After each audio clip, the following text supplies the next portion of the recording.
Terry, in the introduction to your book, The Encyclopedia of Commercial Real Estate Advice, you say, and I'm going to get my book so I can quote you accurately. Here, I have it. In the seminars I found myself taking on over the years, I'm sure I've taught well over 100 enthusiastic, inexperienced investors, many of whom had found a great property to buy. Most in this group just didn't know how unlikely it would be for them to succeed. Most didn't even have enough cash to come close to covering the down payment. But they were so driven by a dream that I found myself joining them in their madness. So it sounds like commercial real estate is something that a newbie can get started in if they have enough passion in learning how to do it. Is that right? Exactly. What I am saying there is nothing can defeat the human spirit when someone makes up their mind that they are going to succeed at something. And it takes passion to fuel our dreams. Commercial real estate is a business, and it's not an easy one to grasp.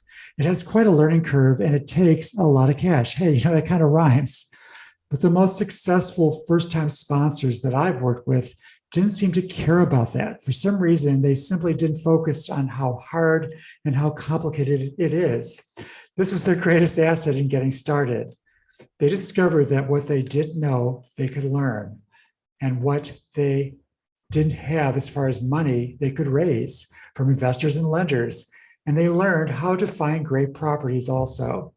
They also learned how to crunch the numbers and create a good business plan. And then they pitched their delivery on selling their deal with enthusiasm to whoever they could get to listen, maybe their kids, maybe their dog. Well, that's such an inspirational message, Terry. And I think, really illustrates the importance of mindset in anything you do, but in this industry as well. So I know that you personally are on a mission to get more people to invest in commercial real estate.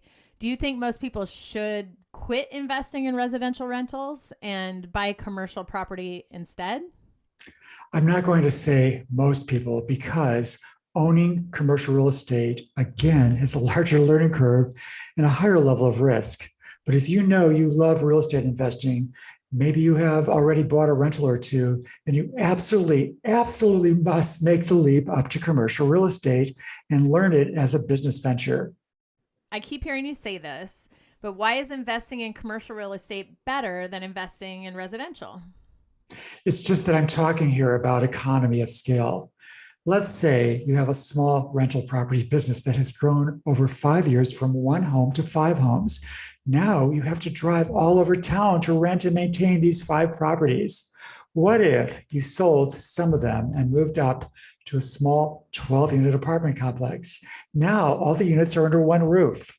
The price per door is going to be a lot less to purchase, and taxes, insurance, and other expenses are going to be a lot lower per door as well. Because it's such a much larger investment, you're going to make so much more money from operations, from annual rental increases and appreciation, as well as saving more money on your taxes, because your depreciation is going to be a lot higher as well. Right. So I've been in that situation with owning a whole bunch of single family rentals. And what you're talking about is practicality. And it brings up for me that moving up to a 12-unit apartment building will actually save time. Okay, well, that's really the big one. Time probably is the most valuable possession we own or don't own if we have a job working for someone else. Just think about how much time it would take for you to find and make accepted offers on 12 doors of residential properties compared to making just one offer on a 12-unit apartment complex. Also, with a 12-unit, the property is large enough that you can afford professional management that will oversee renting vacant units and all the maintenance, again, saving you time. Remember when you had just one source of income, the paycheck? Well, with commercial real estate, you're going to get 5 sources of income, which I will be going over in this video, so stick around.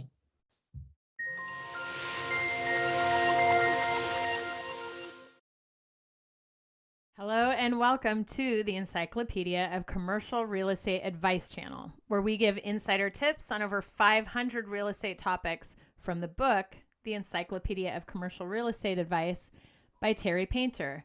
Terry is a writer for Forbes.com. He's the president and founder of the Apartment Loan Store, where he's personally financed over $4 billion of commercial loans over the past 24 years by matching each deal with over 40 of the top funding sources in America. So, Terry, what are the 5 sources of income that commercial real estate earns? Let's go into the first one, which is rental income from operations. This is your profit after you have paid all the expenses and the mortgage payment. Okay, so this is your cash on cash return, right?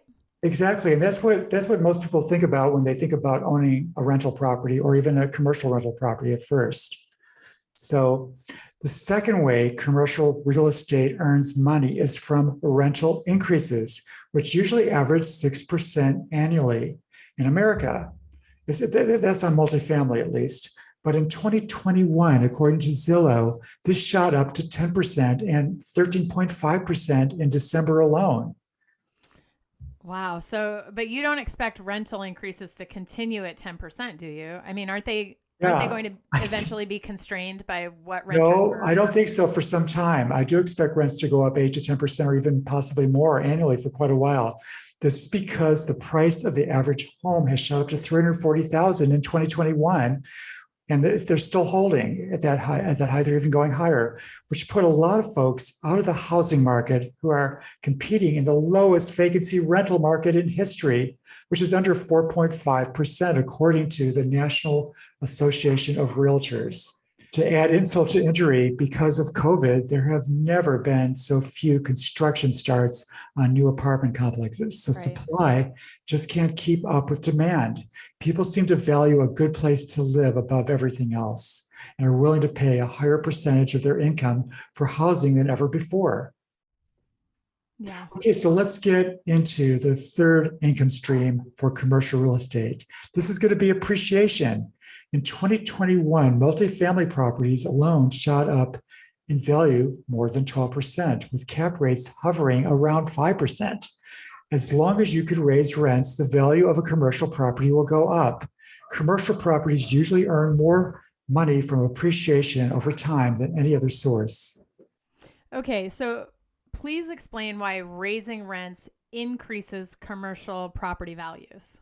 It's just that commercial real estate appraisals have an income approach, which is the main method of valuation. Residential properties don't have this approach.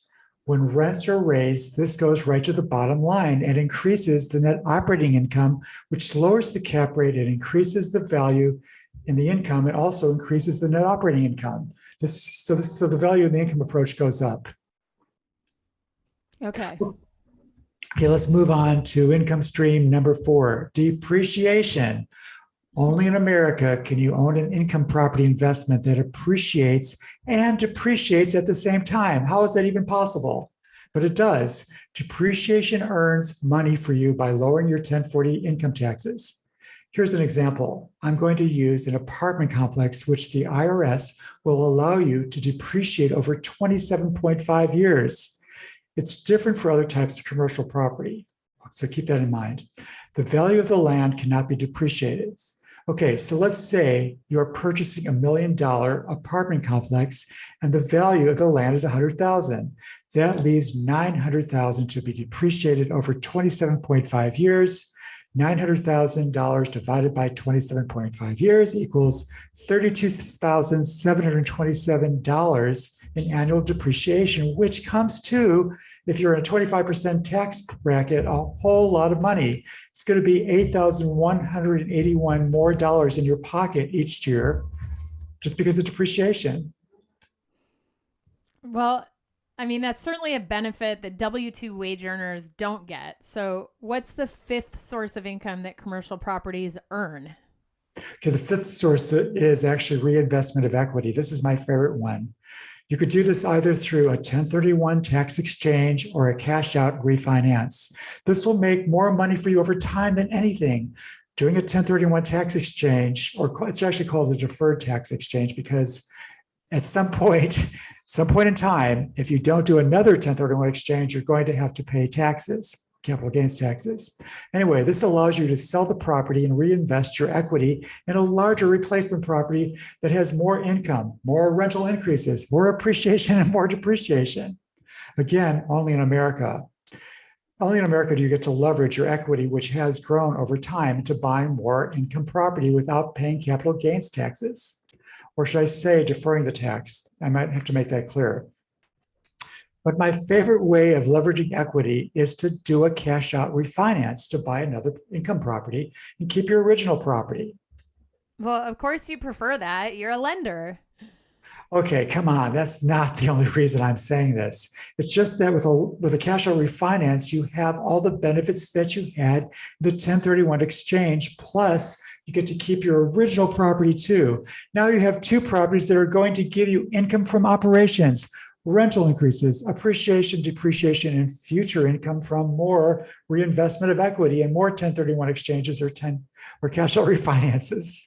Okay, you're going pretty fast, but just if you're going to have a large loan on your first property, if you take cash out, won't this put that property at a high risk? It's going to have a much larger mortgage.